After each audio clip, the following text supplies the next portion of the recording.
What's going on, guys? Welcome back to another video of me, my old man in a movie. I'm Gannon, and this is my sister Callie, who will be joining me this time instead of my dad, who usually does these reviews, but Callie is a big Bad Guys fan. We're going to be reviewing the Bad Guys movie.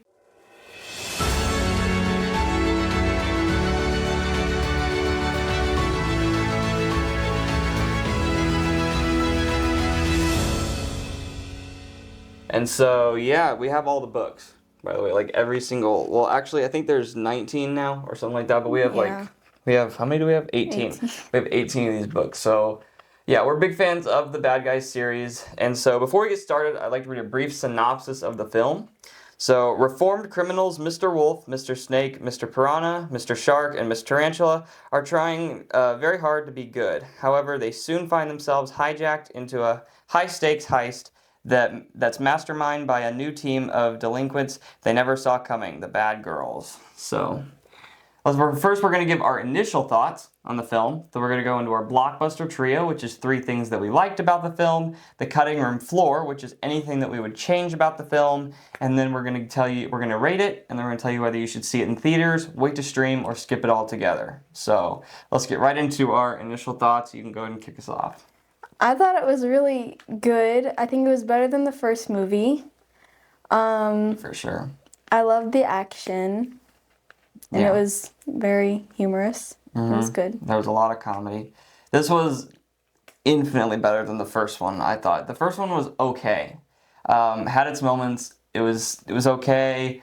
It definitely went by the books more than this one did, but I thought that the first one was okay. This one, I went in with kind of like meh expectations. I thought, you know what, this will probably be okay. This was way better than I thought it was going to be. What were your expectations going in? I'm not completely sure because I can't remember the entire first movie, so I wasn't really sure about it. But it ended up being pretty good. Yeah. Okay, so let's get right into our Blockbuster Trio.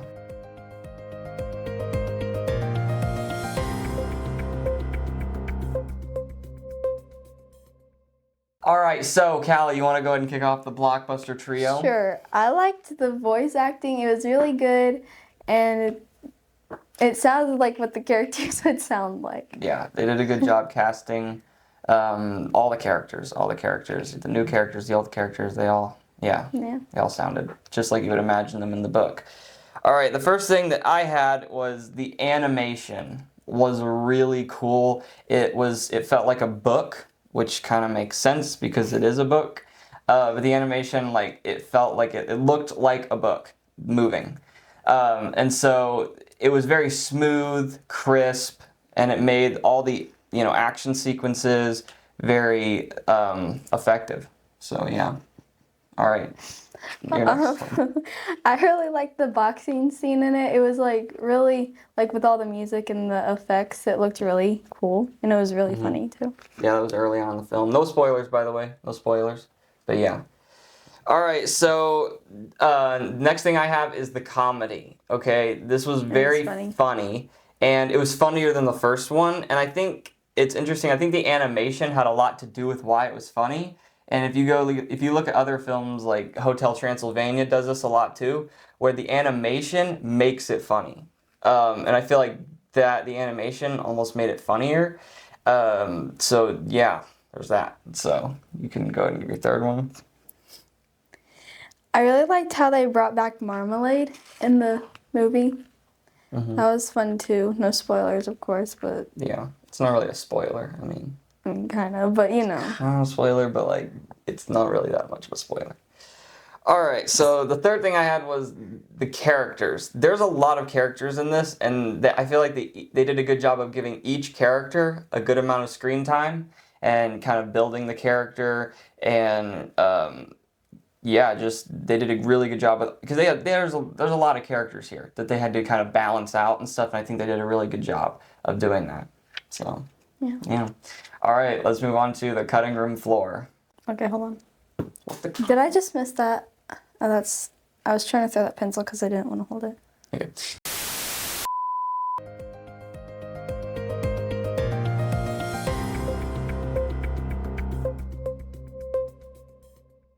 All right, so the only thing that I have for this is a little bit of believability. Now, I understand that this is a movie that is about a shark, a talking shark, and a talking wolf trying to blend into a society full of complete humans, and they're like the only animals in there. But there is a lot of stuff where you do have to suspend your disbelief. So it is a really good movie, but don't go into this like expecting a masterpiece of storytelling. Like you just kind of have to go into this knowing what it is, that you're going to suspend your disbelief, that you're just trying to just have fun with this movie. Yeah. Okay. But it's not really a critique though, because it's not really something I would change, because that's the style that this movie the direction it decides to go in, and that's the style of the bad guys. I mean, even in the books it's like that. So I wouldn't change it. It's just, throwing it out there. All right. Yeah. My first one was I wish they had added Rhonda. She's a part of the bad girls, and she's right here. She wasn't in there, and I really liked her. I wish she would have been in there. Yeah, just another character though. There's been a lot of characters.